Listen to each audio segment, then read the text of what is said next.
To the point where she's like, the other girls didn't have to have sex at all, and I had to have sex twice. And I go,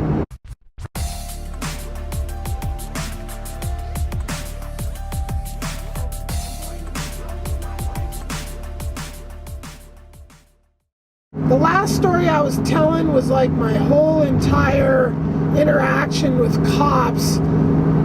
I told the story about the last time I got, and then I had to sue this landlord. This dude was a POS, completely just thieving landlord, just, yeah. So anyway, I had to go to court, and he lied in court, straight up lied to the judge, and she looked at up right away, and I straight up said he lied to you, and yeah, so the court system's a joke, and we don't need it. So if you want to understand how that would all work, look at my playlist on a resource-based economy. So yeah, that's the total. Now I'm gonna go back to telling stories in a somewhat chronological order. So I was living in this apartment with Stoggs. I was on the house arrest in this house. He worked for one landscape company. He had actually got me a job at this landscape company that he worked for, and then got fired from the landscape company, and then went and found a job at another landscape company. We got pretty poor at that point, like super, like drinking Jack Daniels by the ginormous right out the bottle was kind of hard out. Yeah. So it was like, I felt like Jack Daniels was like a rite of passage as a rocker or a heavy metal person. Like, you drank Jack Daniels, and you drank it out of the bottle, and you drank it until you passed out drunk and puking. Yeah. It's amazing that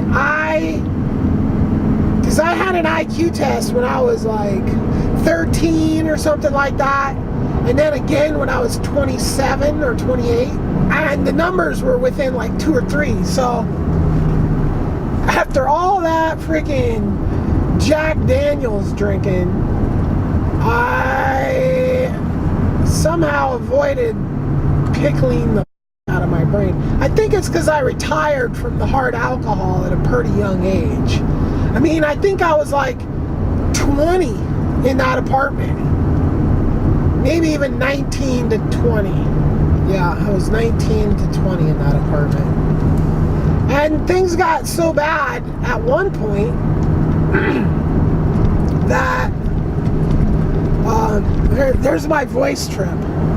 Did I ever tell the story about my voice, my vocal nodules? I don't know. This is how I'm supposed to talk.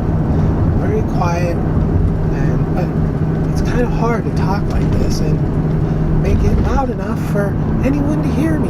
So if I talk the way I'm supposed to talk, I have never heard that all. So I just talk like this, and it sounds like, but what? Yeah, and I'll probably die of some cancer that's created by these vocal nodules that I had that were, they told me benign cancer, and then they went to like a speech therapist and this whole thing. So anyway, that, maybe I'll tell that story because I can't remember if I told it or not. At that point, things got pretty freaking bad, like living on potatoes.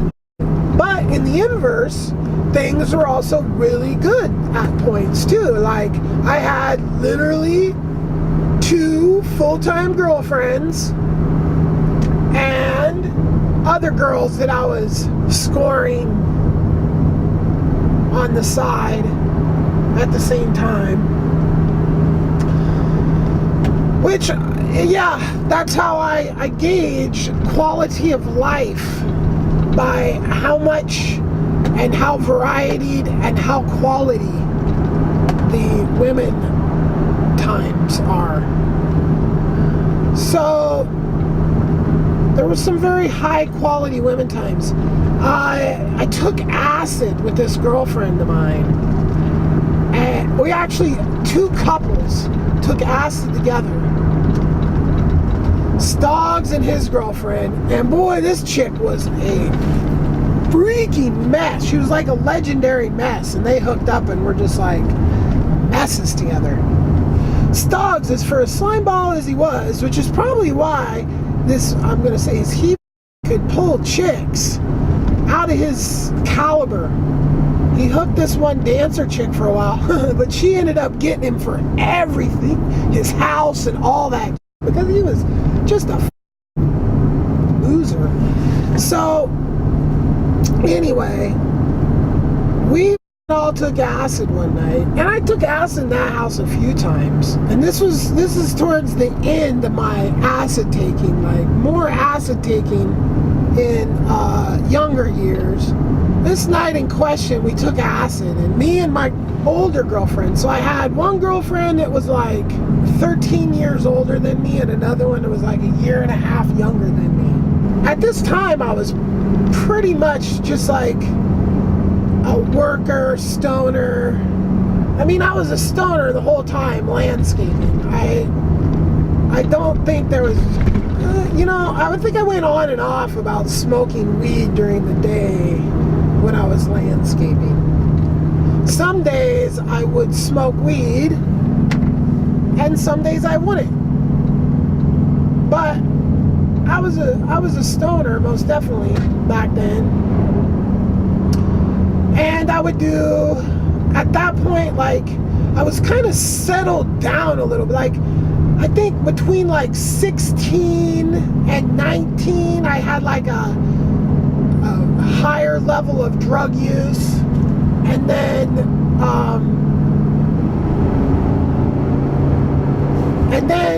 like 19, 20 was a little lower.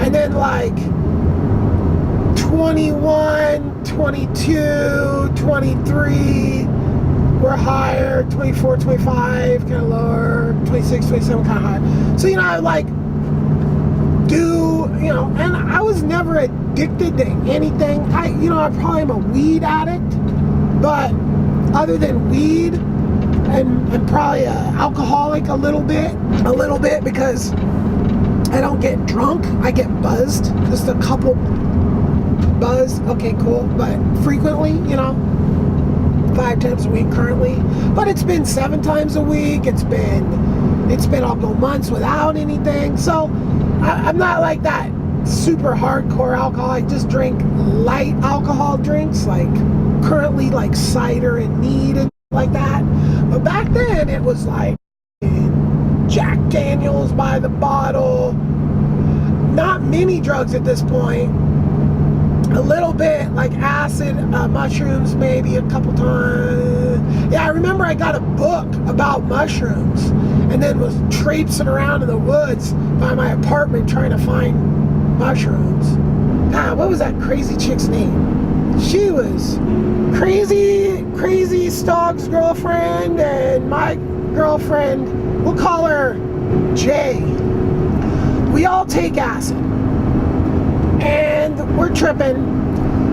If you ever done acid, you kind of start to come onto it like after an hour-ish, and then you kind of just get higher and higher and higher through this like initial kind of zone, but then you kind of just get into your thing. Well, Jay and I decide to just go in the bedroom by ourselves.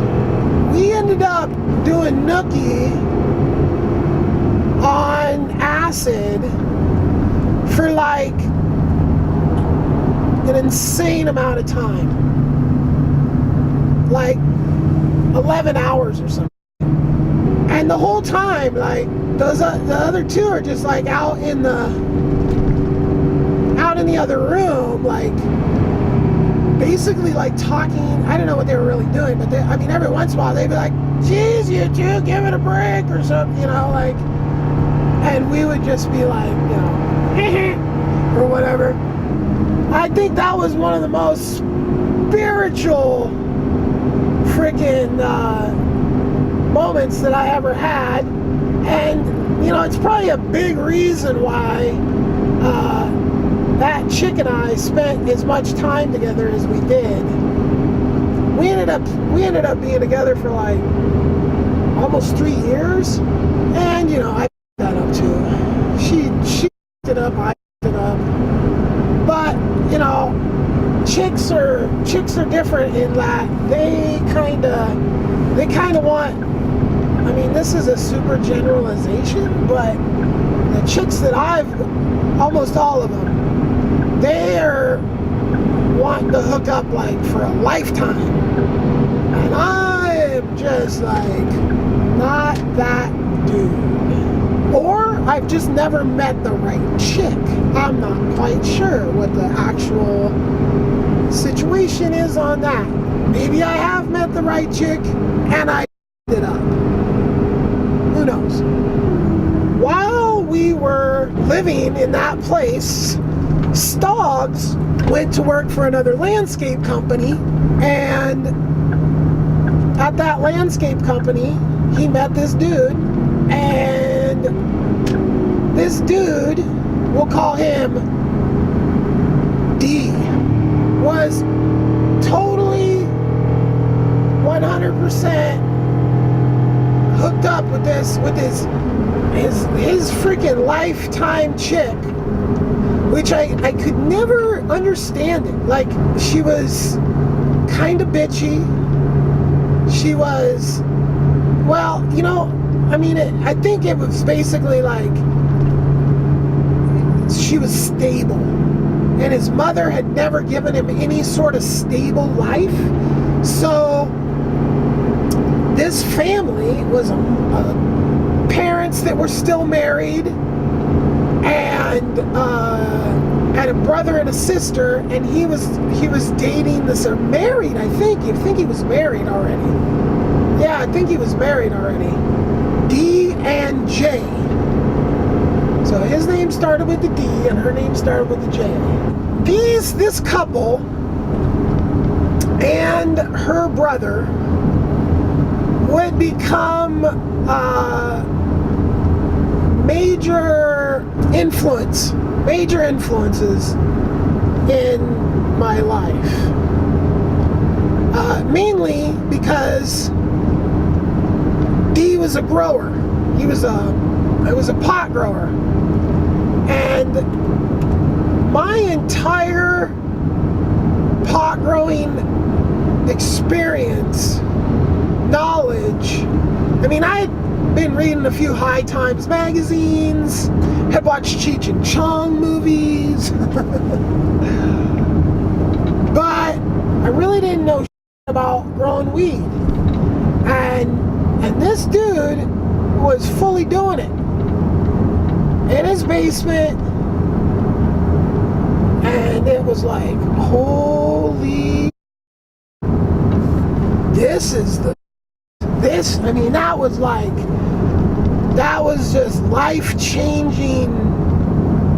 I mean, to be able to grow weed. So, literally, my only experience with growing weed before meeting D and J was I had started a seed in this apartment with Stoggs, right? Got a seed, started a seed. So, and I literally didn't even know about weed, right? And so the plant was growing, and then we lost the apartment. So what I did was I took this potted plant that I had, and I drove out to just this random place that I literally just drove out to a rural area. And it wasn't even that rural. I mean, it was just like there was some farms around there. and I just stuck it in the bushes. And then I came back and watered it and watered it or wait a second. Yeah. Then, when it started getting big, I took it to my younger girlfriend's house, R. And her parents actually found it. And her parents actually showed up one time when I was in her bed naked. I mean, this girl was this tiny little anorexic girl. Literally anorexic. She was literally anorexic. And getting her to eat was like constantly just trying to get this girl to eat. I think her parents just were like putting up with me. Well, they might actually like me. I mean, but I was this crazy long-haired dude that was a couple years older than their daughter, that was banging the living daylights out of their daughter every single time I got my hands on her. As soon as she was there, it was like bang. I banged her so much, like she took me as her date to the prom as she was getting out, graduating. I got drunk and was like trying to get him to play music that I liked. And it's like, it's not your prom. Oh yeah. So her and her like little group of friends which was like guys and girls, all rented like a beach house or something like this. Totally just like banged her there, and to the point where she's like, the other girls didn't have to have sex at all, and I had to have sex twice. And I go, and that was like kind of like one of those deals where it's like, have to. I think that was kind of the start of the end of the relationship, because like I thought she was as much of a horn dog as I was. And so when she said that, and she made it a whole big issue, and then so she found out about, it was kind of weird too, because I would literally hang out with them with both my girlfriends. Like I was a two girlfriends, because normally people have like two girlfriends and they have two totally separate lives. I just had my life with two girlfriends, and like Dee's wife, Jay, she was like, you know, and both these girls were way prettier than her, so you know, I was just like a bad example to her husband. So Jay's brother, don't remember his name, probably will come to me, he ended up hooking up with the girl that I met R through. And originally I met that girl through this job at the carpet company with the guy in the boat. They had younger daughters. One was kind of just like a year and a half younger than me. Well, we met on the boat, and they had this little Asian, God, she was beautiful. I always wanted to date her, really. She was so beautiful. And she was like half Asian, had the best personality, and I met her that first day on the boat with the carpet company people, and she was there the whole time. Her and I became friends, and we talk on the phone for hours and hang out, and then when we started, you know, we got a little older, and then she ended up dating this guy that was, you know, and this guy, he was just like, he was a problem. So we were all hanging out, and I was doing the two girlfriend things with the same sets of friends through the whole thing. And basically what happened